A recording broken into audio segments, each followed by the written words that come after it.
생생법률쇼 진행을 맡은 김유리입니다. 이 세상의 이슈를 법률적 시점에서 다뤄보는 본격 토크 블록버스터 법률 이슈 토크 시작했습니다. 제 옆에는 전혜연 시사평론가님 자리하셨습니다. 어서 오세요. 안녕하세요. 네. 자, 지금 이 방송은 유튜브 통해서도 실시간으로 함께 방송되고 있으니까 많은 시청 부탁드리고요. 유튜브 통한 소통 창구도 열어주겠습니다. 방송 중에 궁금하신 질문들 올려주시면 저희가 답도 해드릴 테니까 많은 참여 부탁드립니다. 자, 그럼 법률 이슈 토크에서 나눠볼 이야기들 미리 만나볼게요. 민주주의 향한 발걸음 5.18 민주화 운동. 퇴사하고 싶고 실업급여도 받고 싶어요. 진화하는 집단 폭행, 사전 방지책 시급. 자, 오늘도 여러분들 이렇게 법률 이슈 토크와 함께 또 다양한 이야기들 나눠보도록 하겠습니다. 여러분은 지금 생생법률쇼와 함께하고 계십니다.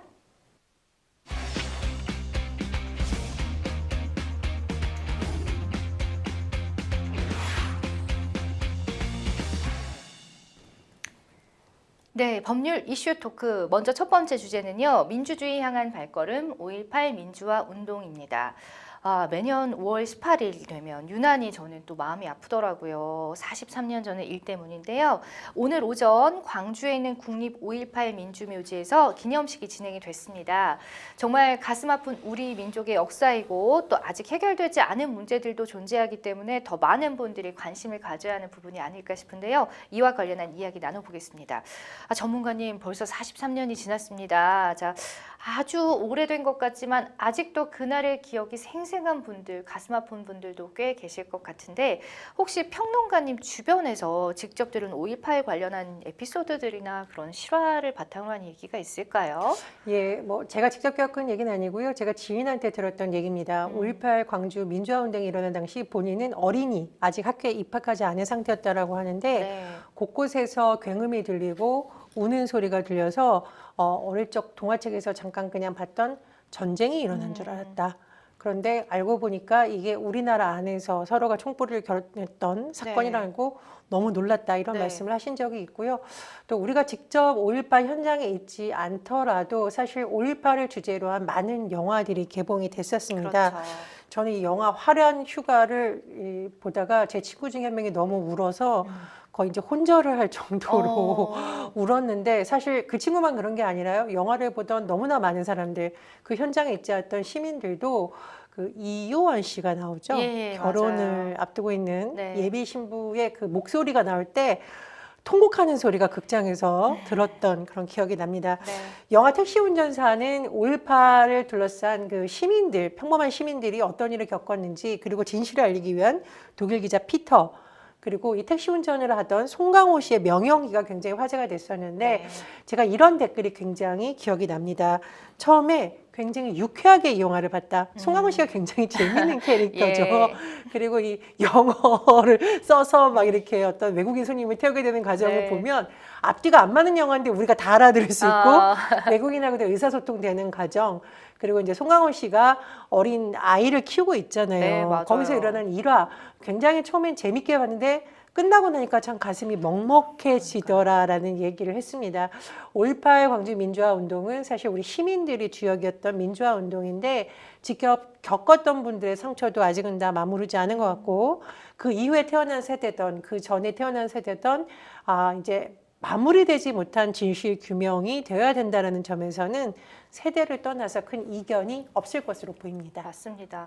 사실 저는 방송 때문이지만 실제로 광주에 가서 좀 어떻게 보면은 그 희생자 가족분들, 유가족분들도 만난 적이 있었어요. 얘기를 직접 듣는데 이게 우리나라 현실에서 직접 일어난 일인지 정말 너무 끔찍하고 가슴이 아프더라고요. 어떻게 또 위로를 해드려야 될지 정말 마음이 아팠는데 일단 자세히 아직 모르는 분들도 요즘 또 젊은 세대들은 잘 모를 수가 있어요. 5.18 민주화 운동 언제부터 언제 있었고 어떤 내용인지부터 한번 좀 자세히 좀 설명 들어볼까요?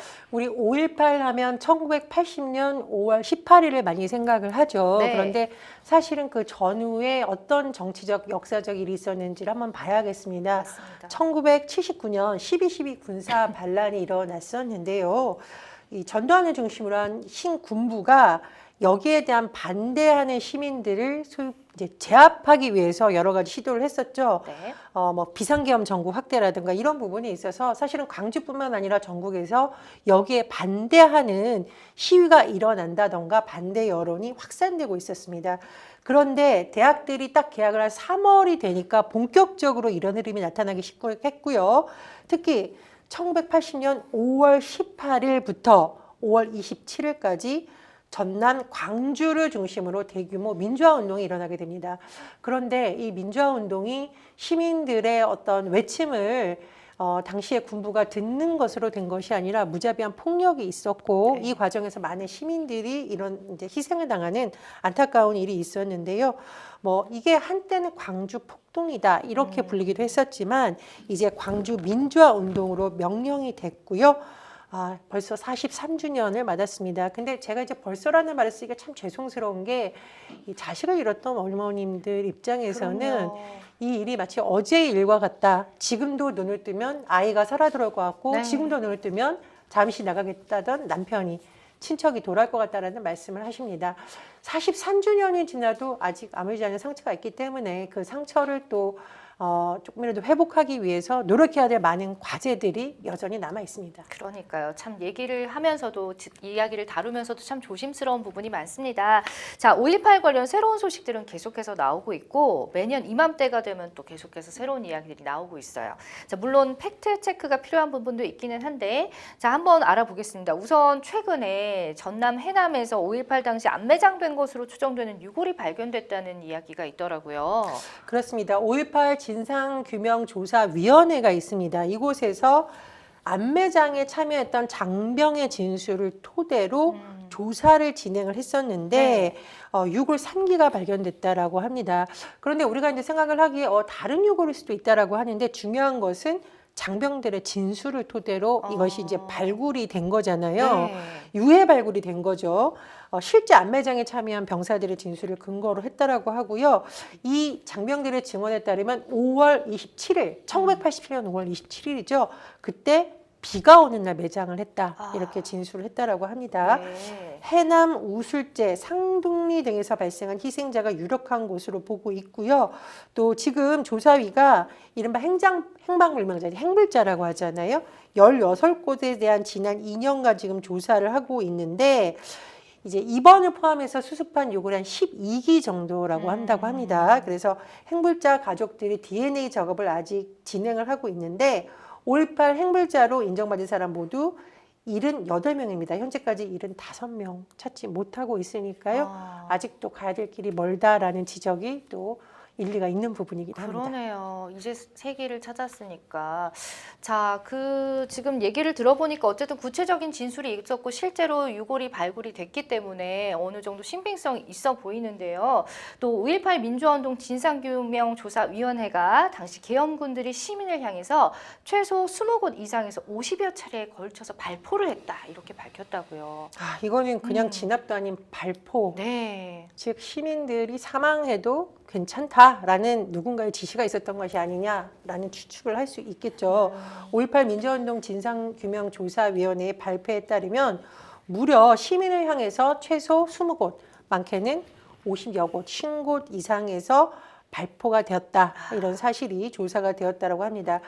이 진상조사위원회가 16일 대국민조사보고위원회를 했었는데 조금 이것을 알기 쉽게 이렇게 지도상에 표기한 분석 결과를 발표를 했거든요. 첫 발포는 1980년 5월 19일에 있었고요. 그 20일, 21일 이런 식으로 계속 총격이 있었다라는 겁니다. 제가 말씀드렸듯이 최소 20곳, 많게는 50곳이라고 하는데 저는 뭐 시위 과정에서 불가피하게 뭐 진압을 했다 이런 논리가 있기는 합니다만 이게 발포를 했다. 네. 그것도 시민에게 그러니까요. 군인이 아닌 그것도 전쟁 상황이 아닌 상황에서 이 부분에 대한 진상규명 이제야 지금 사실 되는 부분도 있습니다. 네. 이 부분에 대해서는 앞으로도 더 많은 부분이 해야 될 것 같고요. 특히 보면 총상에 의한 사망자가 135명, 부상자는 300명이 넘었다라고 하는데 이게 지금 이번 조사 결과로만 나온 거죠. 네. 아직 마무리됐다고 보기 좀 미숙한 부분도 있기 때문에 네. 앞으로 추가 사망자라던가 추가 이 발포 가능성 또 배제할 수가 없는 상황입니다. 그런데요, 이 조사위원회 보통 이런 것은 수십 년 동안 지속되는 조직이 아니죠. 네. 보통 이제 우리가 특별법에 근거해서 이런 위원회가 만들어지는데 2018년 5.18 민주화운동 진상규명을 위한 특별법을 근거로 2019년 12월 26일 시행되면서 네. 조사위가 만들어졌는데 이런 조사위의 기간이 종료가 되면 또다시 밝혀지지 않은 진실이 더 이상 발굴이 안 되는 거 아니냐는 우려가 되고 있거든요. 네. 언제냐? 오는 12월 26일 얼마 안 남았네요. 네, 위원회 기간이 종료가 됩니다.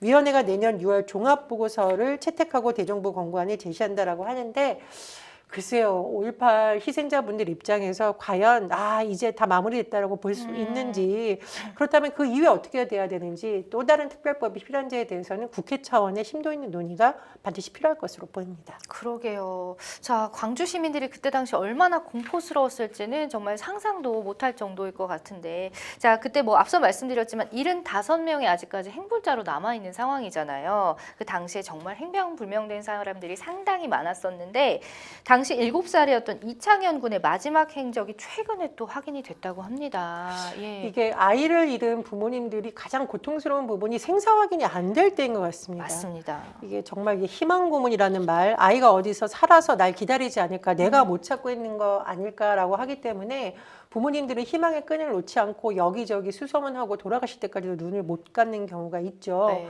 5.18 민주화운동 당시 이창영 군, 이제 부모님은 이제 행불자라고 보고 있습니다. 근데 초등학교 입학 2달 만에 행방불명, 당시 7살. 예.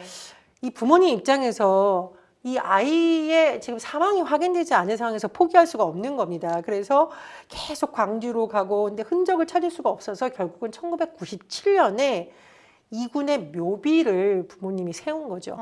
그 뒤에 글귀인데 제가 사실 아까 이걸 읽다가 이거 방송할 수 있을까 눈물 나서 했는데 네. 내 아들 창현이를 아버지 가슴에 묻는다라는 글귀가 쓰여져 있다고 하고요. 결국 아버지는 아들의 어떤 생사 확인이라던가 존재 여부를 확인하지 못하고 돌아가셨는데 5.18 조사위에 이번에 대국민 보고에서 확인된 것이 있습니다. 아마 이군이 당시에 버스에 오르는 장면, 그래서 혹시 해외 입양될 가능성은 점쳐지고 있다라고 하는데 프랑스 사진작가 패트릭 쇼벨이 예. 당시 이군이 연행자들이 실려가는 버스 안에 있던 것을 찍었다라고 하죠. 그 장면을 제출했다는 겁니다. 네. 그리고 어떤 변호사가 이 사람을 좀 보호하고 있는 장면 사진 4장을 제출했다라고 하니까 아마 사망한 게 아니라 혹시나 어떤 이렇게 아이들을 보호하는 기관으로 이렇게 가서 혹시 입양됐을 가능성이 있지 않느냐 앞으로 조사가 좀 필요할 것으로 보입니다. 아이고, 저 아까 뭐 눈물이 그렁그렁 하시면서 지금 말씀을 하셔갖고 저도 같이 울 뻔했잖아요. 그 묘비명에 그런 걸 본인 스스로 아버지가 그렇게 적었을 때 그 참담함은 정말 상상도 못하겠는데 당시엔 또 해외 입양이 또 흔한 일이었기 때문에 확대 조사를 좀 해보면 어떨까 싶어요. 그렇습니다. 그죠? 자, 예, 광주시는 청사 1층 시민홀에서 5.18 민주화운동 역사 기록화 전시를 열고 있다고 합니다. 이에 대한 내용도 살펴보겠습니다. 예, 역사 기록화 굉장히 크네요. 가로 5.2m, 세로 2.6m. 대형 역사 기록하고 이때 그동안 이제 미공개됐던 것이 이번에 광주시청에서 29일까지 공개를 한다라고 합니다. 네. 우리가 이런 이제 역사 기록화 같은 거 보면 때로는 장문의 글보다도 훨씬 많은 감동을 주기도 하거든요. 네. 1화부터 7화까지 광주 민주화운동 과정을 생생하게 기록한 이 기록화 7점이 공개가 된다라고 합니다. 중요한 것은 우리가 이것을 보고 공감하고 추모하는 자리가 되어야 된다라고 하는 건데요. 시간 되시는 분들은 가셔서 중요한 역사적 자료 보시고 또 자녀분들과 역사에 대해서 나눠보는 것도 굉장히 살아있는 교육이 될 것으로 보입니다. 네, 많이들 관심 가져주셨으면 좋겠어요. 자, 또 매년 열리는 5.18 기념식에 과연 대통령이 참석을 할 것인가, 이 참석 여부에 대한 관심도 늘 쏠리는데 윤석열 대통령이 이번 기념식에 참석하지 않을 것이다라는 얘기가 있었는데 오늘 참석을 했습니다. 그렇습니다. 윤석열 대통령 취임 이후 2번째로 5.18 민주화운동 기념식에 참석을 했고요. 또 뭐 여야 지도부들 모두 뭐 민주당의 경우에는 이제 어제 미리 내려간 지도부가 있었고 네. 국민의힘도 일부 지도부 최고위원들이 내려갔습니다. 그래서 오늘 기념식에 뭐 총출동했다 이런 표현을 쓸 수가 있겠네요. 윤석열 대통령이 강조를 했는데 5월 정신은 자유민주주의 헌법 그 자체다. 우리가 반드시 계승해야 될 소중한 자산이라고 했었고요. 또 유공자와 유가족들을 위로하는 발언을 하기도 했습니다. 이 땅의 자유민주주의는 저절로 얻어진 것이 아니라 수많은 분들의 희생과 헌신으로 지켜낸 것이다. 이렇게 강조를 했고요.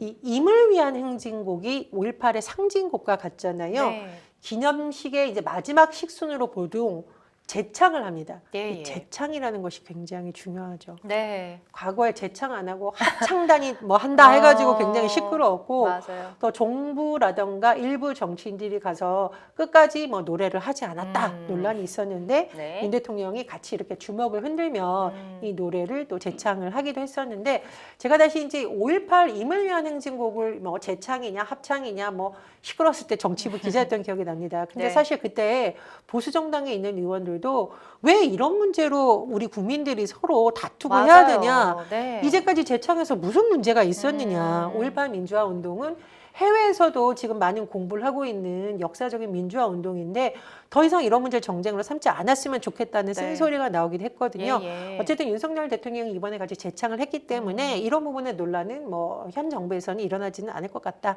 네. 이런 생각이 들기도 하는데 네. 다만 이제 일부 지도자들로 불리는 정치인들이 꼭 잘못된 발언으로 최근에 논란이 된 바 있죠. 그래서 정치인분들은 더 이상 5.18 유가족들의 가슴에 상처를 주지 않도록 각별히 더 주의해야겠습니다. 맞습니다. 정말 속이 시원한 말씀을 해주셨고, 자, 문재인 전 대통령도 어제 5.18 묘지를 참배한 것으로 알려져서 또 눈길을 끌었다죠. 예, 5.18 이제 민주화 이 운동 기간, 말하자면 추모 기간에 전직 대통령이 이렇게 참배라고 한 것은 첫 사례라고 하죠. 문재인 전 대통령 어제 17일 국립 5.18 묘지를 참배를 했었고요. 김정숙 여사와 함께 이제 여러 가지 광주에서 예를 들면 이제 5월 어머니회를 만난다든가 활동을 했습니다. 참배를 하기 전에 이런 글귀를 방명록에 남겼는데 네. 5.18 민주 정신 언제나 우리 곁에 있습니다. 그리고 고 문작 열사의 묘소를 찾기도 했는데 저는 그 문 전 대통령이 이렇게 무릎을 굳혀서 묘비를 어루만지는 장면을 봤는데 사실 한 분의 전직 대통령이기도 하고 합니다만 많은 시민들도 같은 마음이지 않았을까 이런 생각이 들었고요.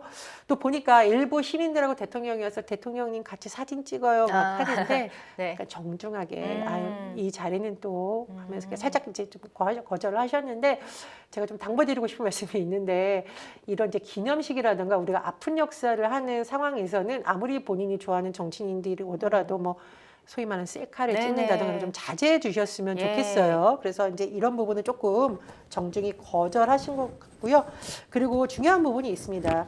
대한민국 민주주의가 5.18 민주항쟁에 크게 빚을 졌다라고 문 전 대통령이 말씀을 하셨는데 이건 뭐 우리가 어떤 이념 지향을 떠나서 많은 국민들이 같은 생각을 하지 않을까 싶습니다. 예, 5.18 관련해서는 이념이라든지 정쟁은 좀 이렇게 삼갔으면 좋겠다라는 바람 개인적으로 가져보는데 또 전두환 씨의 손자 전우원 씨 굉장히 또 이슈가 되고 있는 인물이잖아요. 이렇게 전 씨 일가 중에 처음으로 5.18 묘지를 참배를 했습니다. 예.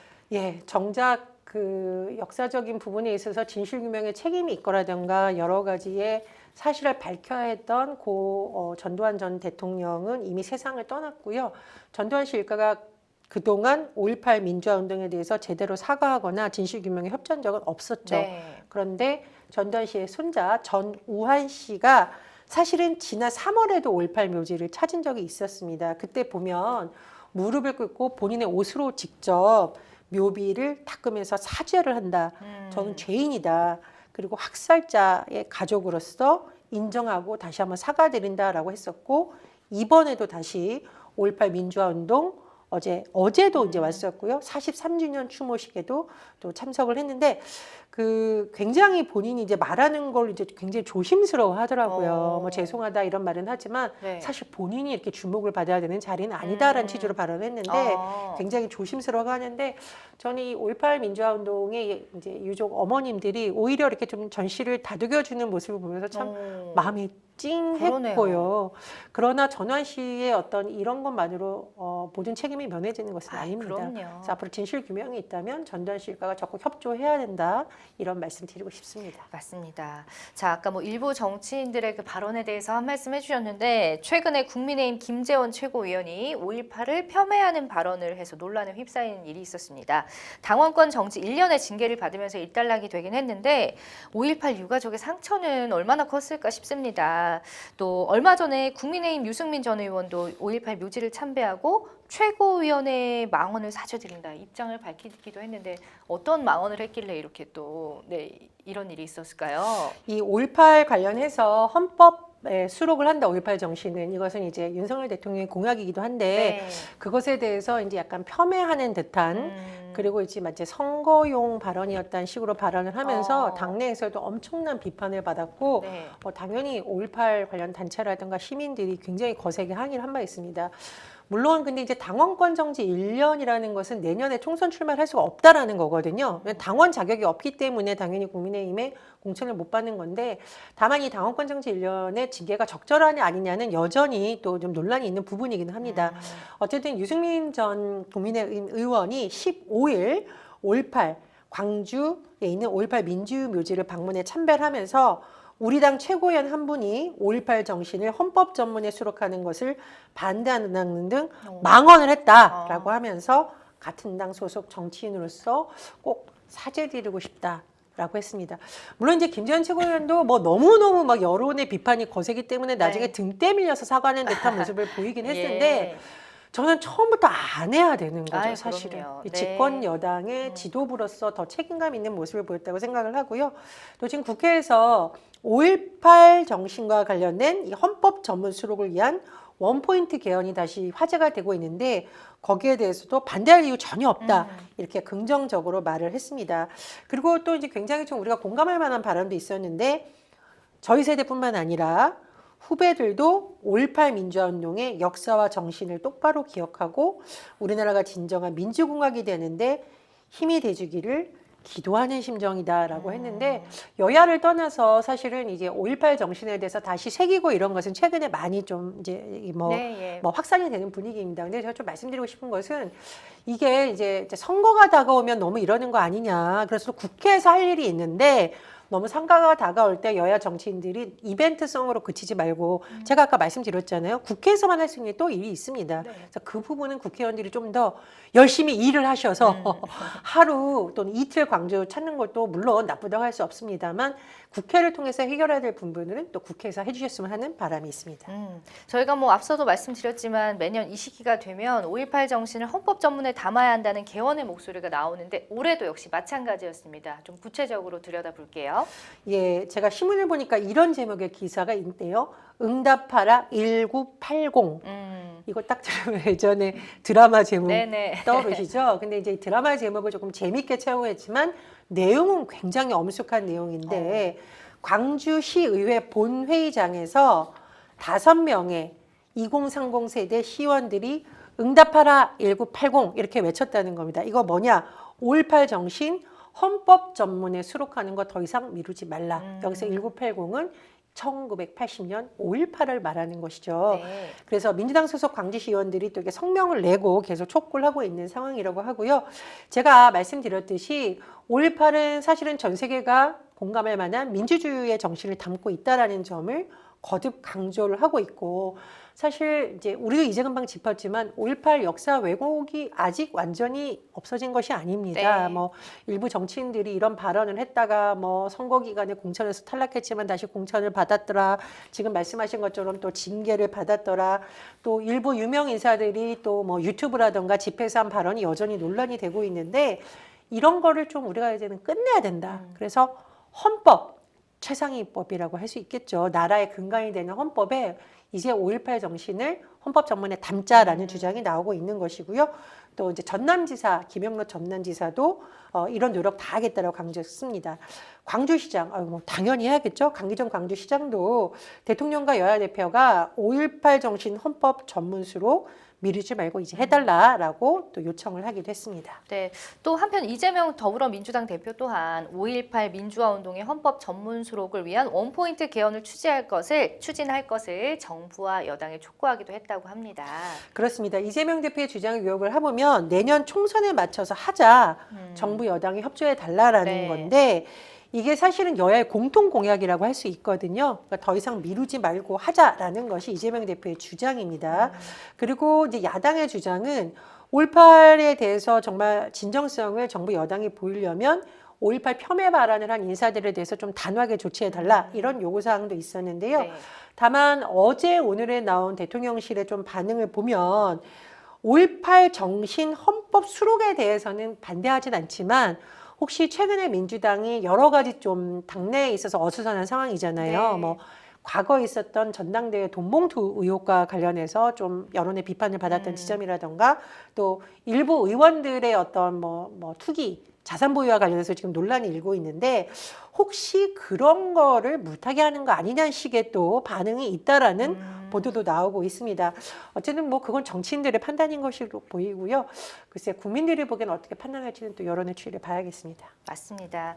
자, 5.18에 대한 객관적 평가나 역사적 또 법률적 정의가 어느 정도 좀 자리를 잡아가고 있는 모습인 것 같은데요. 5.18 정신 헌법 전문 수록을 우리 평론가님은 어떻게 보시는지 견해가 궁금합니다. 예, 물론 이제 여야가 입장차가 있을 수 있겠고요. 또 지지율 경쟁도 해야 됩니다. 그런데 저는 그냥 그걸 다 떠나서 국민의 입장에서 이것을 굳이 반대할 이유는 없는 거고요. 네.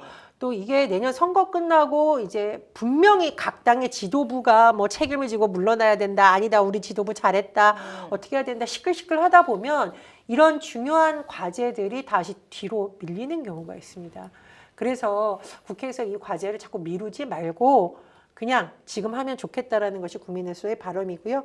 제가 아까 말씀드렸듯이 5.18 역사 왜곡하고 폄훼하는 발언이 우리 국민들에게 단 요즘 표현은 일이라도 도움이 되나요? 오히려 국론만 불려시키고 상처만 내고 이런 상황이기 때문에 이런 걸 더 이제 끝내기 위해서라도 5.18 정신을 헌법 전문에 수록하는 것은 필요하다. 또 이렇게 봅니다. 마지막으로 전 이제 아무래도 기자 출신이다 보니까 네. 5.18에 대한 망언, 색깔론 이런 거는 좀 정당 차원에서 또 단호하게 할 필요가 있다. 이렇게 하면 됩니다. 이런 발언한 사람은 우리 당에서 절대 공천을 안 준다. 정치인들이 가장 무서워하는 강하게. 거. 근데 문제는 이제 이게 이렇듯이 하다가 잘 안 된다는 거예요. 왜냐하면 선거가 오면 이겨야 된다라는 압박감이 있고 또 이겨야 지도부가 생존할 수 있다라는 논리가 이상하게 맞아떨어지는 네. 경우가 있는데 그렇게 되면 이런 건 근전되지 않을 거라고 생각을 하거든요. 네네. 특정 정당을 떠나서 정치권 모두가 이렇게 하면 이런 것 사라지는데 굉장히 영향을 미칠 수 있다고 보기 때문에 또 각 정당과 국회의 역할 매우 중요하다고 봅니다. 그럼요. 또 우리 국민들이 요즘 얼마나 똑똑합니까? 알아서 다 판단을 할 겁니다. 예, 그렇기 때문에 좀 그런 부분은 좀 여야가 합치가 돼가지고 좀 조속히 좀 처리가 됐으면 좋겠네요. 이제 40년이 훌쩍 넘은 광주 5.18 민주화 운동에 대해서 요즘 소위 말하는 MZ세대들은 좀 거리감을 느낄 수 있을 것 같아요. 그런데 또 한편으로는 최근에 전두환 씨 손자인 전우원 씨의 사과와 행동이 좀 화제가 되면서 관심을 갖는 모습도 보이는 것 같더라고요.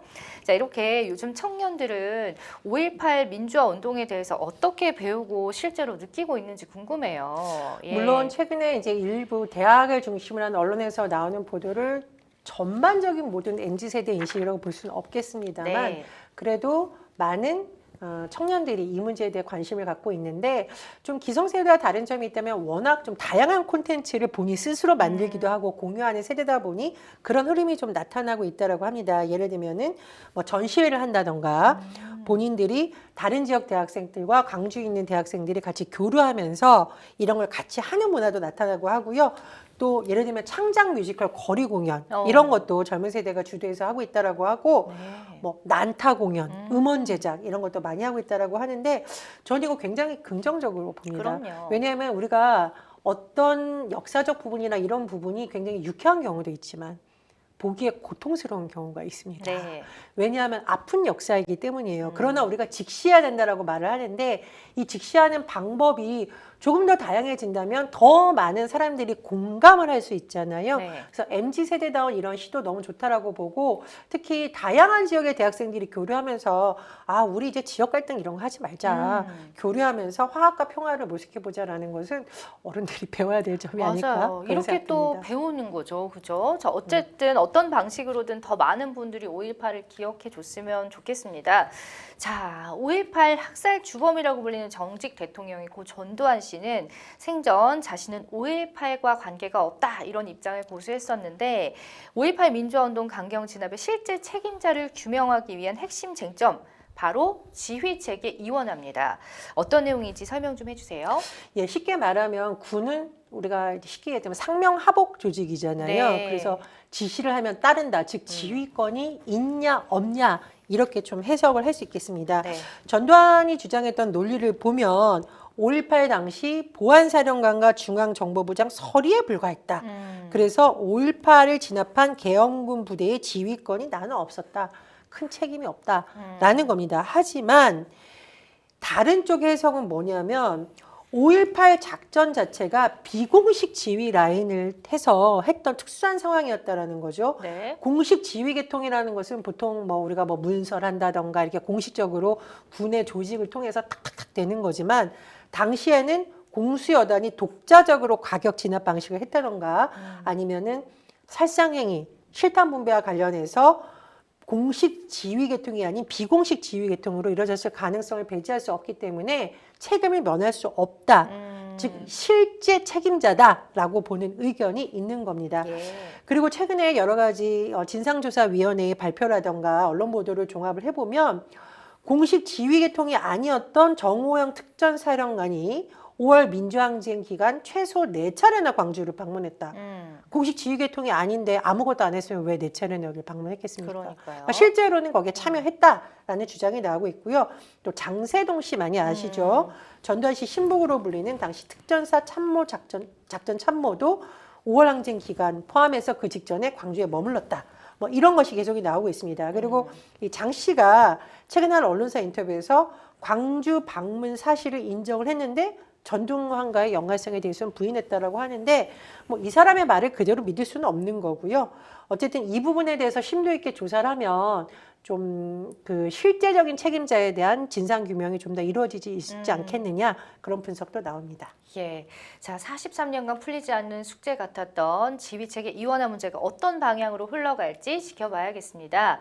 공법단체인 5.18 민주화운동 부상자회와 공로자회가 특전사 동지회와 함께 국립 5.18 민주묘지를 참배한다라는 소식이 전해지자 시민단체가 반발하고 나섰다고 하는데 왜 그런 걸까요? 이 부상자회와 공로자회가 지난 2월 19일에 특전사 동지와 함께 5.18 민주묘지를 참배를 했습니다. 네. 그리고 포용과 화해의 감사 대국민 공동선언식을 개최를 했는데 우리가 그냥 이 내용만 들으면 그냥 문구만 보면 아 포용, 화해, 감사, 대국민 공동선언식 굉장히 좋은 듯해 보이죠. 예, 예. 근데 문제는 뭐냐. 이분들이 그러니까 특전사 동지에 이런 분들이 유족들의 입장에서는 어쨌든 가해를 했던데 참여했던 인물들인데 피해자에게 제대로 된 사과, 진상규명, 그 중요한 것은 피해자들이 용서도 하지 않았는데 본인들이 화해, 감사, 대국민 공동선언을 한다는 게 굉장히 당황스럽고 네. 아프실 수가 있는 거죠. 그렇죠. 그래서 5월 정신 지키기 범시도민 대책위원회가 지금 1,600가 넘는 단체로 구성되어 있는데 네. 16일 기자회견을 뭐라고 하냐면은 이런 사람들 하는 거 하지 말아라. 이런 행동 하지 말아라. 뭐라고 했냐. 네. 당시 지난 2월 19일 이 사람들의 행동에 대해서 폭거라고 명을 했습니다. 폭거. 기만적 참배다. 진실을 부정하고 가침을 짓밟는 행위라고 했는데 네. 피해자들이 납득할 수 없는 이런 방식이 과연 진정한 사과와 용서를 기반으로 된 것인지에 대해서는 좀 깊이 생각을 해봤으면 하는 바람이 저도 있습니다. 그렇습니다. 자, 5.18 민주화운동 부상자와 공로자회 그리고 대한민국 특전사 동지회 용서화해 뭐 대국민 공동선언식 묘지 기수천배 이런 것에 대해서 이제 평론가님 의견까지 들어봤고요. 자, 그런데 또 이건 무슨 얘기인가요? 5.18 민주화운동 43주년 전야에 광주 도심에서 이륜차 무리의 나무 난폭 질주가 있었다고 하는데 이게 뭔가요? 예. 이른바 폭주족이죠. 네. 자동차 무단으로 개조해서 도로에서 난폭 운전을 한 28명이 음. 불구속 입건됐다라고 합니다. 근데 저는 이분들이 꼭 이 시기에 이렇게 폭주를 해야 되는지 네, 뭐 이벤트인가요? 뭔가요? 이게 그렇습니다. 도대체? 무슨 네. 생각인지는 모르겠지만 이런 거는 좀 정당화될 수가 없고 특히 그럼요. 5.18 이제 전에 전야제라던가 뭐 음. 길거리 행사라던가 전국 곳곳에서 오는 시민들의 참여가 굉장히 많기 때문에 대형 사고로 이어질 수 있습니다. 네. 본인만 위헌한 게 아니고 추모 행사에 참여하고 있는 시민들도 다칠 수 있기 때문에 이런 부분 좀 주의해 주셨으면 좋겠고요. 광주 지역에서 활동하는 뭐 배달 기사다, 음주운전, 무면허 운전했다라고 하는데 아이고. 이게 좀 5.18 가족들이 아직도 이제 그 5.18 기간만 되면 눈물을 흘리고 계십니다. 이게 네. 우리가 역사적인 아픔이 있고 진상규명에 필요한 어떤 뭐 자랑스러운 민주화 운동이긴 합니다만 정말 우리가 엄숙하게 또 그 의미를 새겨야 되는 시기인데 그럼요. 이런 철없는 행동은 좀 자제해야 되지 않을까 아유. 그런 생각이 듭니다. 자제가 아니라 아예 하지를 말았어야 한다고 그렇습니다. 생각합니다. 예. 자, 괜한 이벤트와 사고로 5.18의 의미를 훼손해서는 절대 안 되겠죠. 자, 43년이 지났지만 아직도 풀리지 않는 문제를 껴안고 있는 5.18 민주화 운동은 여전히 현재 진행형입니다. 평론가님, 우리가 이 5.18 민주화의 운동을 어떻게 기억해야 되고 앞으로 또 어떻게 대해하면 좋을까요? 아까 말씀드렸듯이 5.18 민주화운동에 대해서는 전 세계적으로도 많은 연구가 또 이루어지고 있고 우리나라도 여러 가지 뭐 특별법이라던가 이런 부분을 통해서 과거보다는 많은 부분이 그래도 역사적 진실에 접근하는 쪽으로 갔다고 볼 수 있습니다. 그러나 그럼에도 불구하고 아직까지 진상규명이 되지 않은 부분들 남아 있고요. 네. 또 제가 아까 말씀드렸듯이 위원회 활동 기간이 종료된 이후에는 또 어떻게 될지 우리가 예측하기 어려운 상황입니다. 시민들이 많은 관심을 가질수록 국회도 책임감을 갖습니다. 그리고 설사 시민들이 먹고 사는 문제로 일일이 이런 걸 챙기지 못하더라도 챙겨야 되는 것이 또 국회의 역할이기도 합니다. 우리가 이 5.18 다가오는 시기에만 반짝 관심을 갖는 것이 아니라 우리 세대가 또 미래 세대가 또 지금 생존하시는 희생자분들이 역사를 바로 세우는 책무가 있다라는 마음으로 관심을 가진다면 진상규명 활동이라던가 앞으로 국회에서의 활동에서도 더 탄력이 받지 않을까 그런 생각이 들고요. 우리 MC님께서 너무 잘 말씀해 주셨는데 이렇게 5.18 가족들 가슴에 상처내는 행위는 자제가 아니라 네. 근절되어야 된다라는 말씀을 드립니다. 맞습니다. 정말 활동 기간을 진상규명에 대한 두지 않았으면 어떨까 싶은 또 아쉬움도 있는데요. 어쨌든 이제 올 12월에 종료가 된다고 하지만 우리 국민들, 또 당사자들이 아니더라도 또 우리 민족에서 일어난 너무 가슴 아픈 사건이기 때문에 지속적인 관심을 좀 가지면 어떨까라는 좀 당부 말씀 드리고 싶습니다. 자, 오늘 5월 18일, 오늘뿐만 아니라 앞으로도 계속해서 좀 기억을 해주셨으면 좋겠습니다. 자, 여러분은 지금 생생법률쇼와 함께하고 계십니다.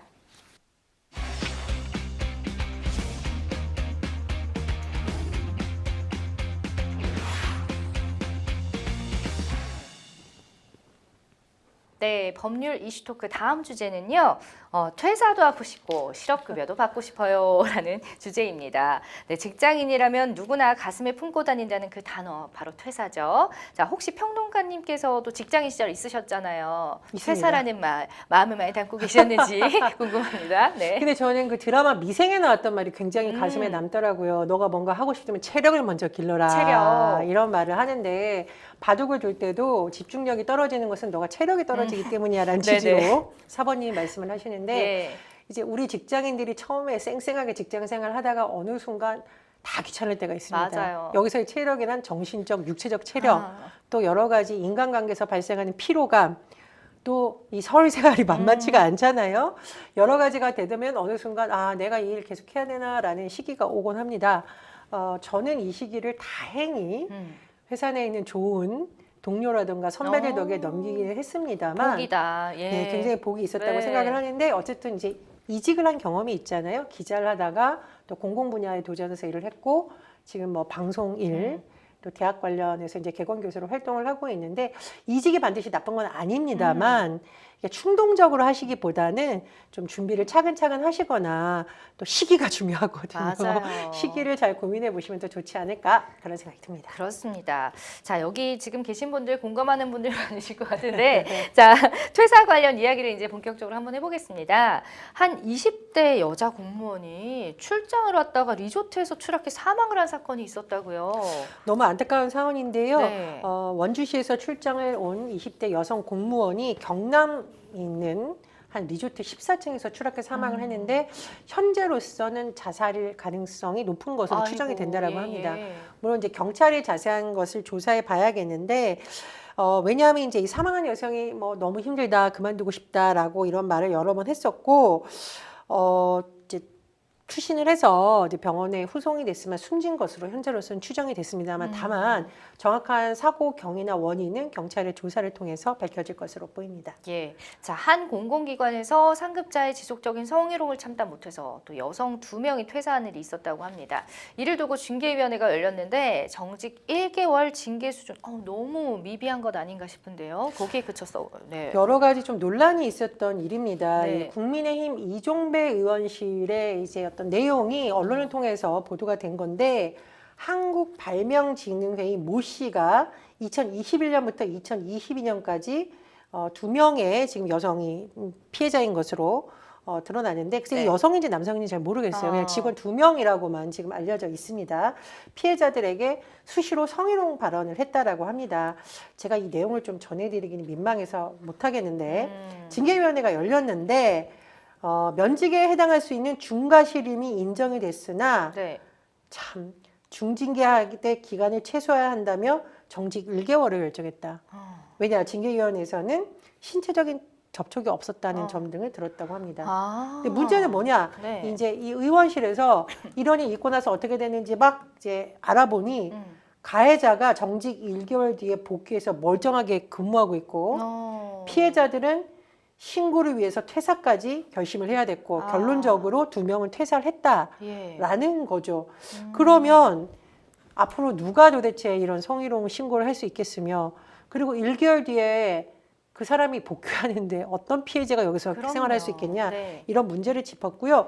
여기 또 문제가 뭐냐면 이와 관련해서 국회에서 자료 조출을 요구하거나 설명을 하는 과정에서도 또 허위 보고를 했다라는 논란이 일었는데 그 허위 보고를 했던 인사는 결국 인사조치 징계 등을 의원실에서 요구를 받았고 지역본부 관련 업무 담당자로 발령이 났다라고 합니다. 아니 꼭 뭐 신체적으로 추행을 하거나 폭행을 가해야만 이게 처벌이 강화되는 건가요? 참 어쨌든 저는 이제 입으로 말하기 민망해서 말씀 안 해주셨다 했지만 지금 기사 내용을 보니까 참 기도 안 찬 내용들이 많은데요. 네. 자, 어쨌든 뭐 송방망이 징계가 이런 일의 반복을 좀 만들어내는 건 아닌가 싶은데 특히 공공기관에서 이런 일이 발생하고 또 징계 없이 납득할 수 없는 수준으로 이루어졌다는 게 좀 이해가 안 갑니다. 어떻게 보시는지. 제가 말씀을 아까 드리면서 참 어이없다라는 표현을 쓸 수밖에 없는데 쉽게 이렇게 한번 생각을 해보시죠. 우리가 어떤 사람하고 지나가다가 부딪혀서 넘어져서 다리가 네. 부러졌다. 그게 평생 동안 막 마음 아프고 그때만 생각하면 막 분노가 치밀어 오르고 이러나요? 아, 그렇지 않죠. 만약에 이제 그 사람이 네. 도주를 했다거나 뭐 그랬다면 그럴 수 있지만 제가 이 말씀을 드리는 이유는 하지만 어떤 사람이 나에게 굉장히 성적으로 모욕적인 발언을 했다라는 것은 몇십 년 뒤에 자다가 생각해도 몸이 부르르 떨리고 화가 나는 경우가 맞습니다. 있습니다. 그럼요. 그래서 우리가 성희롱 사건을 다룰 때 신체적인 접촉이 없었다가 너무 이렇게 기준으로 작용하는 것은 문제가 있다. 특히 공공기관의 특징은 뭐냐면 공공기관에 어렵게 들어왔는데 내가 피해자인데 가해자가 또 돌아오면 이거 사실 근무하지 말라라는 것으로 보일 수도 있고요. 또 공공에 근무하는 분들이 퇴사해서 내가 민간으로 가야지 이게 말이 됩니까? 그러니까. 이것도 굉장히 어렵기 때문에 앞으로 저는 공공기관일수록 더 엄격하게 이 기준이 적용돼야 된다고 보고요. 이 가해자의 상황을 너무 봐주는 것이 아니라 피해자들이 이후에도 보호를 받고 일상으로 빨리 회복할 수 있는 쪽으로 징계위원회의 적극 검토 필요하다고 봅니다. 맞습니다. 이게 눈에 보이지 않는다고 해서 충격이 없는 건 아니에요. 오히려 정신적인 충격이 맞습니다. 훨씬 더 길게 갈 수가 있는 거기 때문에 좀 대처를 어떻게 해야 될지에 대해서 좀 저희가 대책을 좀 세워줘야 될 것 같다는 생각이 들고 자 이번에는 실업급여에 관한 이야기를 좀 해볼게요. 실업급여를 받을 수 있는 조건이나 자격 등이 다 다르기 때문에 잘 좀 따져봐야 하던데 특히 인턴 같은 경우는 수습기간을 지내다가 정식 사원으로 전환이 안 됐을 때 이 실업급여를 받을 수 있는지에 대해서 궁금해하는 분들 많더라고요. 일단 수습 기간이 법으로 딱 정해져 있진 않죠. 보통 수습 교육생 이런 말을 쓰는 이유가 네. 일단 업무 능력을 파악하기 위해서 한 3개월 정도 보통 통상적으로 하고 있고요. 네. 그런데 이제 보통 수습 끝나면 내가 이제 채용이 되겠지라고 하는데 채용이 안 되는 경우가 있습니다. 그럼 이런 경우에 나 분명히 일은 했는데 실업급여 받을 수 있으나 궁금할 수가 있는데 그렇죠. 중요한 게 있습니다. 첫 번째로 실업급여라는 것은 수급 조건이 명확한 게 있습니다. 실직 전 18개월 중 고용보험 가입 기간이 180일 이상. 180일 계산하기 어렵지 않습니다. 보통 6개월 이렇게 우리가 6개월. 생각을 하니까 물론 차이가 네. 있을 수는 있지만 이것이어야 되고요. 일반 근로자 기준입니다. 두 번째, 비자발적 사유로 퇴사하는 경우. 이건 뭐냐면 내가 회사 다니다가 혹은 수습기에다가 회사 가기 싫다 해서 그냥 무단으로 결석을 그러면 해서 안 되죠. 이런 거를 예. 하고 이제 실업급여 주는 건 말도 안 되는 것이죠. 네. 그렇기 때문에 이 기간이라든가 이것을 잘 봐야 되는데 문제는 고용보험 가입 기간이 요 직장 최근에 그만두게 된 그 직장만 되는 것은 아니고 전 직장도 포함이 되니까 그런 부분을 좀 같이 따져봐야겠고 중요한 것은 여러 가지 요건 제가 이제 비자발적이냐 아니냐가 중요하다고 했잖아요. 네. 그런 부분을 잘 따져보면은 실업급여를 받으실 수 있는 분들도 많지 않을까 생각이 됩니다. 자, 이전 직장이 기간까지 합산을 해서 180일이 넘는 경우에는 그렇습니다. 이제 받으실 수가 있으니까 그 부분을 좀 잘 따져보시면 좋을 것 같아요. 근데 무엇보다 중요한 조건이 퇴사 사유라고 하더라고요. 그렇습니다. 제가 아까 말씀드렸듯이 비자발적 퇴사인 경우죠. 왜냐? 그냥 뭐 수시로 그만두고 수시로 실업급여 받겠다라는 네. 것을 방지하고 실업급여 자체가 재취업을 권장하기 위한 제도입니다. 그래서 해고, 권고사직, 계약 만료, 정년퇴직 이런 거는 본인이 자발적으로 하는 사유가 아니죠. 네. 보통 해당이 되고요. 근데 무단결근하거나 업무상 과실로 인한 이건 근로자 규칙 사유가 되잖아요. 그렇죠. 이런 급여는 실업급여를 받을 수 없게 됩니다. 쉽게 그러니까요. 말해서 똑같은 해고라도 본인이 뭔가 문제가 있어서 해고된 경우에는 실업급여를 받을 수 없다라는 겁니다. 그러니까 이제 본인이 생각해보고 상식선에 속하느냐 좀 벗어나느냐를 잘 따져보면 결론이 날 것 같아요. 자, 꼼꼼히 확인하셔서 이 실업급여 지원 받으실 수 있다면 반드시 챙기는 게 좋겠죠. 자, 요 몇 년간 고용시장이 안정적이다라는 얘기를 들은 적이 없습니다. 아무래도 이제 코로나19 영향이 가장 클 텐데 실업급여 신규 신청자가 계속해서 증가하고 있다고요? 예, 그래 고용노동부에서 4월 관련 통계를 살펴보면 좀 특징이 있는데 좀 불필요가 있습니다. 외국인의 고용보험 가입자 수가 16만 9천 명, 지난해 4월과 비교해 봤더니 11만 4천 명이 늘었다. 고용보험에 가입했다는 건 취업을 했다는 뜻이겠죠. 그런데 내국인 같은 경우에 보면 오히려 실업급여 신청이 늘어나고 있다라고 해서 이 패턴이 좀 나타나고 있다라고 하는데요. 이 통계가 중요한 것은 뭐냐면 제조업이 굉장히 중요한데 이른바 외국인 효과. 그러니까 우리가 일자리가 많이 늘었다. 취업을 많이 할 때 외국인 부분을 빼면 증가폭이 좀 둔화되고 있기 때문에 이런 부분 유심히 봐야 된다. 이런 분석도 나오고 있습니다. 네.